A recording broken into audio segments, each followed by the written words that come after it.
Je dirais plutôt à l'instar de la communauté internationale, nous célébrons la journée internationale des droits de la femme. Cette journée est rythmée par le thème de la digitalisation, éducation à l'ère du numérique, pour atteindre l'égalité entre les sexes. Ça, c'est le thème international. Au niveau national, sur instruction du chef de l'État, le thème a été centré sur la consolidation des efforts national de lutte contre la violence faite aux femmes et aux filles dans un contexte d'avancement du numérique au Sénégal. Pourquoi le choix de ce thème? L'État a consenti beaucoup d'efforts dans la réponse au phénomène de la violence, en mettant en place un dispositif juridique intéressant qui a été renforcé récemment en 2020 par la loi 2020-05 qui criminalise les actes de viol et de pédophilie. Mais au-delà de ça, des mécanismes institutionnels existent. Tout à l'heure, vous avez entendu le rappel qu'a fait le jeune qui lutte contre la violence en ligne, la brigade de la cybersécurité, criminalité. Je pense que c'est extrêmement important. Il y a également d'autres mécanismes qui travaillent sur l'avancée technologique.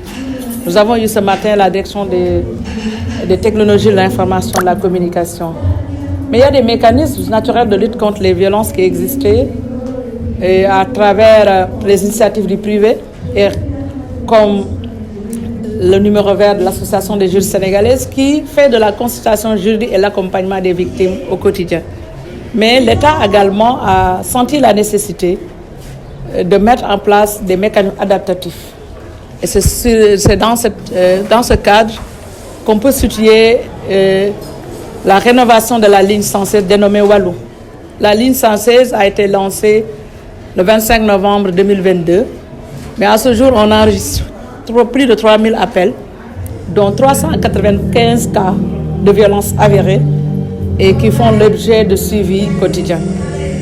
Mais en perspective, l'État veut également, est en train, autant pour moi, de construire un centre national à guichet unique pour assister les victimes de violences. Mais il y aura également des centres régionaux pilotes à Tambacounda et Kaolack.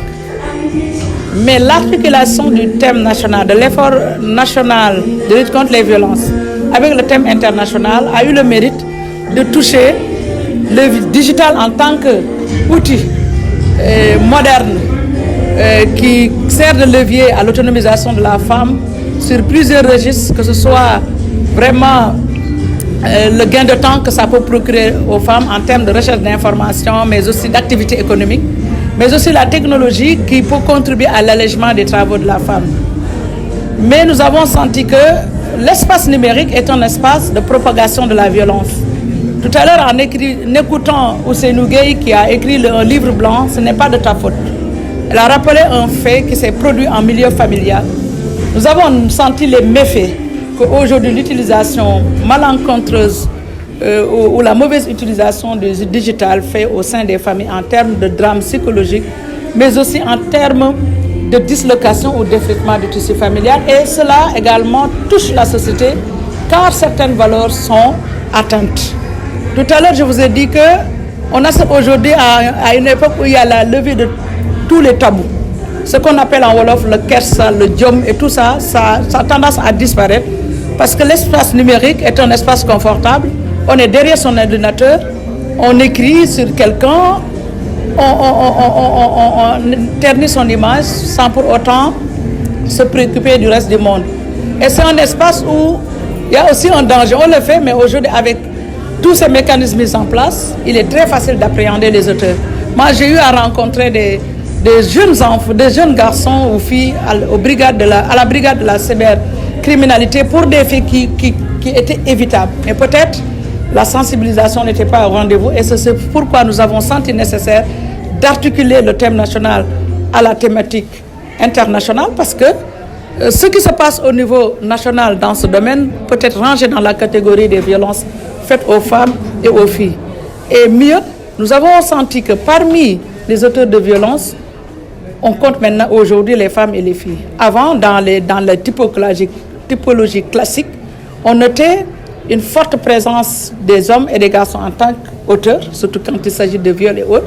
Mais aujourd'hui, avec ce phénomène de la digitalisation, les femmes peuvent être aussi bien auteurs au même titre que les hommes, même si elles demeurent les principales victimes du phénomène de la violence. Donc, c'était nécessaire aujourd'hui de bâtir la réflexion autour de cette situation, mais aussi d'en sortir avec des stratégies efficaces et des solutions innovantes et adaptatives pour épargner également les jeunes femmes et les jeunes filles de ce nouveau phénomène, mais aussi pour faire un appel à la consolidation des acquis. Parce qu'il ne faudrait pas que également, avec cette nouvelle donne, qu'on perde les acquis jusqu'ici obtenus. Alors, en tant que femme, mais aussi en tant qu'instance, quel serait le plaidoyer pour mettre définitivement en terme à ces violences faites aux femmes? Le plaidoyer serait aujourd'hui d'amplifier nos actions. En tant que service public, nous allons amplifier naturellement nos actions. Mais le plaidoyer aujourd'hui serait également d'inviter les familles et les communautés à s'impliquer dans les réponses à la violence. Parce que nous savons que beaucoup de cas ne sont pas dénoncés. Mais aussi, nous savons également que en termes de prévention, nous avons besoin des familles. Aujourd'hui, l'éducation parentale doit s'adapter à l'environnement que nous venons de mentionner, l'environnement du numérique, mais aussi un retour aux valeurs ancestrales, mais aussi à la société, parce que avant, un enfant, c'était l'enfant de tout le monde. Et là, on l'éduquait positivement, on contribuait collectivement à son éducation, mais aujourd'hui, nous avons tendance à perdre ces valeurs. C'est pour cela que le plaidoyer, c'est en direction des services publics pour l'amplification des efforts, mais aussi en direction des familles et des communautés.